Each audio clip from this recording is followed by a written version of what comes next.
हमारी body profile पर खान-पान और जीवन शैली का बेहद असर पड़ता है। आप क्या खाते हैं, कब खाते हैं और किस तरह खाते हैं, ये आपकी अच्छी और बुरी सेहत को निर्धारित करता है। ऐसे में इस बात का ध्यान रखना बेहद ज़रूरी हो जाता है कि आपकी डाइट में वही चीज़ें शामिल हो जो आपकी सेहत के लिए अच्छी हों। हमारे बॉडी प्रोफाइल को बेहतर बनाने के लिए क्या खाना ज़रूरी है, किन चीज़ों को खाने से हमें नुकसान होता है, ये सब कुछ बताएंगी डाइटिशियन शिवा कुमार।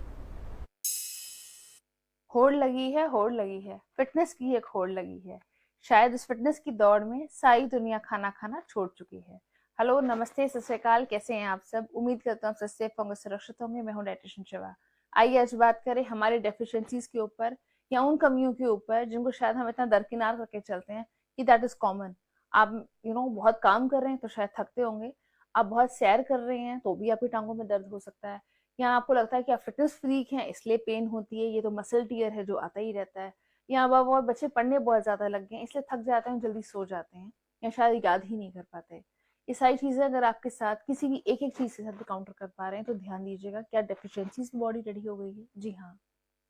आज हम बात करेंगे हमारे डेफिशिएंसीज के ऊपर कि जिन चीजों के साथ हमारा बॉडी प्रोफाइल जो है वो चेंज हो गया है, प्लस हमारी डेफिशिएंसीज हैं जो कई गुना बढ़ गई हैं।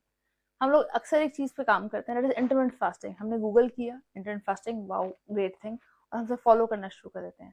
तो इंटरमिटेंट फास्टिंग से अब होता क्या है, इससे बात करते हैं। ये बहुत अच्छा है कैंसर पेशेंट्स के लिए, हाइपरटेंशन पेशेंट्स के लिए, थायराइड पेशेंट्स के लिए। लेकिन हर चीज हर इंसान के लिए नहीं होती। जो एक नॉर्मल हेल्दी बीइंग है उसके लिए हर मील जरूरी है। आप ये नहीं बोल सकते कि हाँ मैं तो फिर पराठा भी खा सकता हूँ। ऑब्वियस है, आपकी चॉइसेस और आपके फूड प्रेफरेंसेस, ये दोनों चीजें हैं जो आपके कॉम्बिनेशन बनाती हैं आपकी बॉडी प्रोफाइल का प्लस आपके बॉडी इंडेक्स का। बॉडी इंडेक्स मतलब आपके किसी का लोअर बेली हैवी होता है, किसी का अपर हैवी है होगा। तो हर एक का कुछ ना कुछ चेंज है जो होता है। मैं हमेशा अक्सर एक बात करती हूँ कि खाना खाना कम कीजिए बट बंद मत कीजिए। लेकिन इंटरमिटेंट फास्टिंग में कई लोग मैंने देखे हैं, इनको फितूर चढ़ा होता है कि मेरे को बस पतले ही होना है। तो they have more than 18 hours 12 hours, मतलब बहुत ज्यादा देर का गैप है जो मेंटेन करने लग जाते हैं लोग। और उस गैप के साथ आपकी बॉडी का डैमेज जोन है जो कई गुना बढ़ जाता है। आइए आज बात करें हमारे डेफिशिएंसीज पे।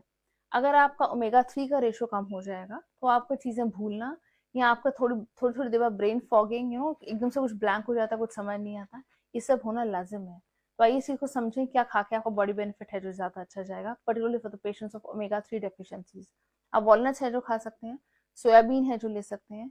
जी हाँ, सोयाबीन भी एक अच्छा सोर्स है ओमेगा 3 का, जिसको हम कंसिडर करते हैं सिर्फ प्रोटीन ही है जो कवर करेगा। प्लस अब ऑल आप इसमें थोड़ी सेसमे सीड्स हैं जो ऐड कर सकते हैं।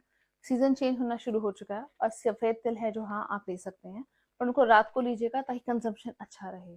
अगर आपको ऐसा लगता है कि नहीं मेरी स्किन बहुत पैची होने लगी है तो आपका विटामिन ई कम हो रहा होगा।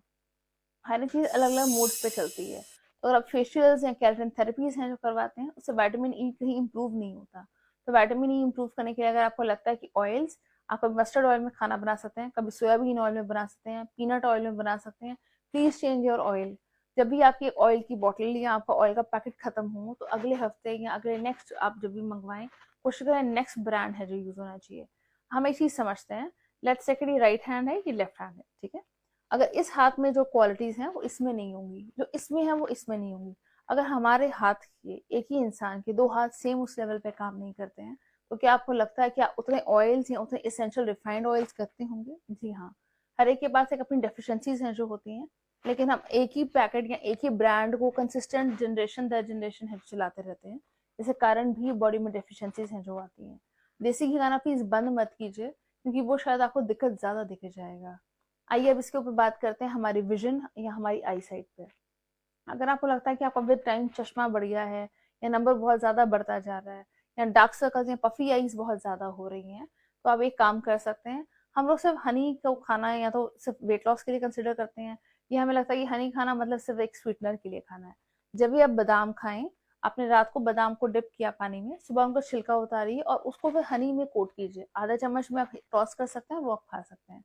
अगर आप ऐसे जो आप शहद वाला आलमंड्स है जो खाते हैं तो बॉडी प्रोफाइल का डैमेज है जो बढ़ता है और आपका बॉडी का विटामिन ए और ई दोनों ज्यादा ही से ज्यादा सिंथेसाइज होते हैं। हम खाते सब कुछ हैं पर हमें ये नहीं पता होता कौन सी चीज कब खानी है कब नहीं खानी है। अगर जो पेशेंट्स वेगन पे चले जाते हैं उनका गट फ्लोरा भी वीक होना शुरू हो जाता है। कई लोगों में चीजें बैकफायर है जो करती हैं और बारी बारी वॉशरूम्स या लूज मोशन है जो ऐसी चीजें आनी शुरू हो जाती हैं। अगर आपको ऐसा कुछ लगता है कि हाँ मेरे को ऐसी दिक्कतें आ रही हैं तो कोशिश करें साग पालक अब जब भी खाएं तो लंच के ड्यूरेशन पर खाएं। आपको अदरवाइज ये रात को खाने की चीजें नहीं है, क्योंकि they are heavy to digest और लिवर ऑलरेडी वीक है तो हजम नहीं कर पाता। जिन लोगों को ऐसा लगता है कि नहीं मेरे को तो डेयरी नहीं खानी है, जैसे पीसीओडी पेशेंट्स, थायराइड पेशेंट्स, कि मुझे तो डेयरी या डेयरी प्रोडक्ट्स नहीं खाने, तो मैं अपनी बॉडी का कैल्शियम कैसे रिप्लेनिश करूं, उनके लिए भी सोयाबीन्स या सोया की सब्जियां। लेकिन जिन लोगों को थायराइड है वो ये नहीं ले सकते। शकरकंदी आ रही है, जी हाँ शकरकंदी, जिसको हम बिल्कुल नेग्लेक्ट फील करते हैं, ये कौन खाएगा, ये तो बहुत सब स्टैंडर्ड चीज है। पर आपका कैल्शियम का लोड, आपका ऑक्सीडेंट्स का लोड बहुत ज्यादा हैवी है शकरकंदी में होता है। तो आप कोशिश कर सकते हैं शकरकंदी का भी एक स्नैक में अपनी बॉडी में कभी भी फैमिली अब आपका जो भी टाइम हो उसमें आप ऐड कर सकते हैं, ताकि एटलीस्ट एंटीऑक्सीडेंट का रेशो बच्चों में और बड़ों में है जो प्रॉपर जाए। जिन लोगों को ऐसा लगता है कि नहीं मैंने खाना सब कुछ खा लिया, सब कुछ मैं कर रहा हूँ, फिर भी मैं वीकनेस है जो महसूस कर रहा हूँ, तो प्लीज अपने आयरन प्रोफाइल को चेक कीजिएगा। जी हाँ, B12 को हम ध्यान देते हैं, विटामिन डी पे हम बात करते हैं। बट अगर कांस्टेंट आप थक रहे हैं, आपको सांस बहुत ज्यादा चढ़ता है, या आपको ऐसा लगता है कि हर मिनट बाद में थक जाता हूँ, या चिड़चिड़ापन बहुत ज्यादा बढ़ रहा है, तो हो सकता है आपका आयरन है जो कम हो रहा हो। कई लोग एक ही चीज चेक करवाते हैं, दैट इज HB, कि हमने HB चेक करवा लिया, HB तो बिल्कुल ठीक है, HB में तो कभी नहीं आ रही है, लेकिन फिर भी फेस है जो पीला होता जा रहा है। तो अगर वो लोग जो है पर्टिकुलरली आयरन स्टडी है जो करवाइए, ताकि आपको एग्जैक्ट पता चले कि आयरन बॉडी में चल कितना रहा है। हमें यही नहीं पता होता, हम कहते हैं HP सब ठीक है, और आयरन प्रोफाइल में दिक्कत आनी शुरू हो जाती है, या आयरन स्टडी में है जो दिक्कत आनी शुरू हो जाती है। तो कोशिश करें उन चीज़ों को करवाएं। लास्ट, जिनका आयरन कम है, अब उनको इम्प्रूवमेंट के लिए क्या करना है, आप मूंगफलियों की जो सेवन है वो ज़्यादा कर सकते हैं, आप पनीर का सेवन है जो ज़्यादा कर सकते हैं, आप हरे पत्तेदार सब्जियों का सेवन है जो ज़्यादा कर सकते हैं। और जो बच्चे या जो लोग नहीं ज़्यादा सेवन करते हैं कि मुझे पत्ते नहीं खाने हैं, यू फील है कि नहीं मैं इतने ग्रीन लीफी वेजिटेबल लवर नहीं हूँ जो मैं इतना खाऊं, तो आप कोशिश कर सकते हैं आप पाव भाजी बनाएं। तो पाव मतलब आप कम मात्रा में यूज करके आप भाजी में ज्यादा सब्जियां जो यूज कर सकते हैं। आप अगर सांबर इडली खाएं तो सांबर में ज्यादा सब्जियां जो इंट्रोड्यूस की जा सकती हैं, डिफरेंट सब्जियां की जा सकती हैं, ताकि बच्चों को पता भी नहीं चलेगा और बॉडी बेनिफिट पे चली जाएगी। उम्मीद करूंगा फिर सेफ रहेंगे, सुरक्षित रहेंगे। Thank you so much for joining.